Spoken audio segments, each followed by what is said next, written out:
Good day everyone. Today we will discuss about the Freytag experiment. By the way, I'm John Lloyd T. Villanueva. So first, let us try to find out who is the proponent of the Freytag experiment.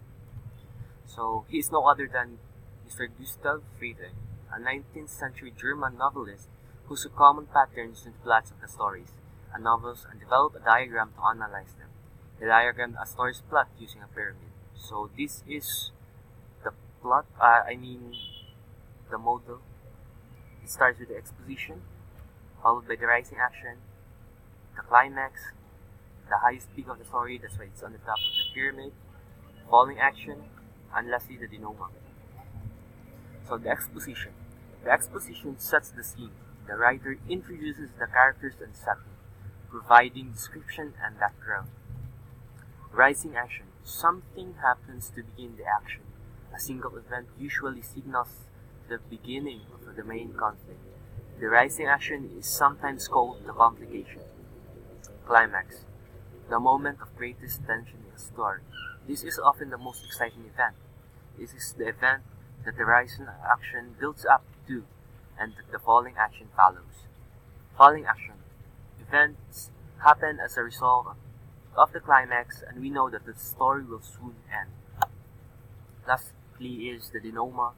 It's a French term pronounced as denouement, or it means the ending. At this point, any remaining secrets or questions are solved by the characters explained by the author. Sometimes the author leaves us to think about the theme or future possibilities for the characters. So let's try to apply what we have learned about the Freytag experiment. So I'm gonna give you a story titled The Creation, a Mariner Mythology. Long ago, there was no land, no sun, no moon or stars. A being known as Magwayan ruled the vast empty sea, and Kaptan ruled the swirling, empty sky. After some time, Kaptan and Magwayan agreed their son and daughter should marry. So Lidalgat, Magwayan's daughter, became the bride of Lihangin, the wind, son of Kaptan. Time passed, and the sea and the wind had three sons, Likalibutan, Liadlaw, and Libulan, and a daughter named Lisuga. The eldest boy's body was rock hard and as brave as anyone, while the middle son, hewn of gold, was always filled with joy. The youngest boy, Libulan, has a body of copper, shy and fearful. And Lisuga, the daughter, was a beautiful and sweet, made of shimmering silver. For a long time, all was well, and the parents raised their children to celebrate their strengths. Everything they did was for their children's happiness, but alas, one day Lihangin called his eldest son Likalibutan to his side. "I will die soon," he said, "and when I do, I wish for you to control the winds." Not long after Lihangin died, and soon his wife followed him. So the children with no parents to guide them roamed the world. From afar, their grandfathers Kaptan and Magwayan watched over them. Likalibutan now controlled the winds, and as time passed, he became more and more pleased with his strength and with his power. One day, he resolved to take over the sky and called his brothers to join him.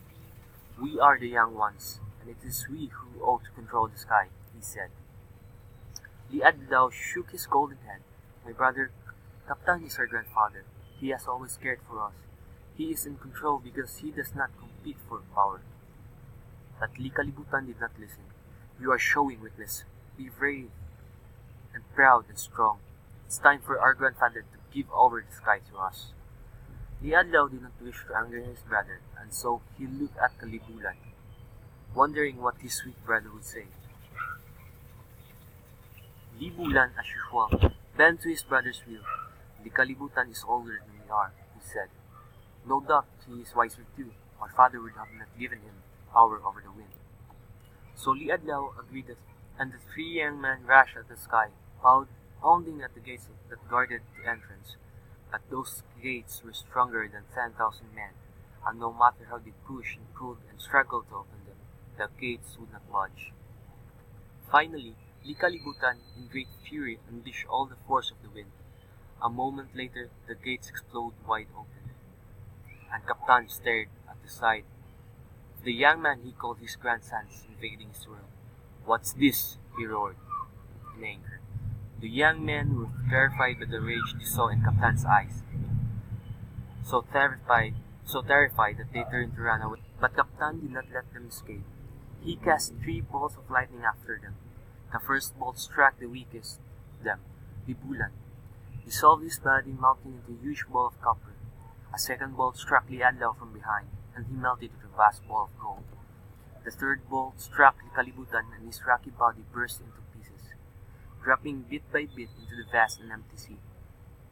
Gentle Lisuga had no idea that her brothers had gone to take over the sky, but after a while, she missed them, and so she began to search for them. Thinking her grandfather might know what had happened to them, she headed for the sky, but when she saw the broken gate, she quaked with fear. "Grandfather," she called to Kaptan, but her grandfather, still raging, could not stop himself. Blinded with fury, he cast another bolt of lightning towards her, and her silver body burst into thousands of shards. Magwayan was aroused from deep sleep by the sight of the silver shards pouring from the sky. Struggling to wake, he called to Kaptan, "What have you done? Stop! Stop, Kaptan! Calm yourself. You're destroying everything." As Magwayan's voice rose to the heavens, Kaptan calmed himself, and as he did, he realized with horror that he had destroyed every one of his grandchildren. His heart filled with sorrow. He had never wished to compete with his grandchildren. Kaptan and Magwayan wept at the loss. "What can we do?" they asked each other, but they knew they do not have the power to restore them to life. "But we can give them new bodies," Magwayan said. And so they did, turning Liadlaw the golden boy to a sun, and Copper Libulan became the moon. The thousands pieces of silver that had been Lisuga became the stars that filled the heavens. And then they looked down, and they saw the rocks, the body of Kalibutan, rising up out of the sea. "He is the land," they said. And on that land, they planted seeds. Before long, a clump of bamboo trees began to grow out of the rocky soil, and from one of the hollow stems of these trees emerged the first man and first woman. And it was they who became the parents of the whole human race. And so, despite their sorrow, Kaptan and Magwayan created the world. So, let's try to find out the exposition. So, exposition determines the time and place. So, basically, it is found in the first line. So, it was long ago when there was no land, no sun, no moon or stars. And the place is the vast and the sea and the swirling empty sky. The exposition also determines the characters. So, the characters are Kaptan, Magwayan. Kaptan is the god of the sky and Magwayan is the god of the sea. Lihangin, the wind, and Ligidagat. Kalibutan, the eldest. Liadlaw, the golden boy. Bulan, the boy made with copper. And Lisuga, the only daughter that's made of silver. Rising action.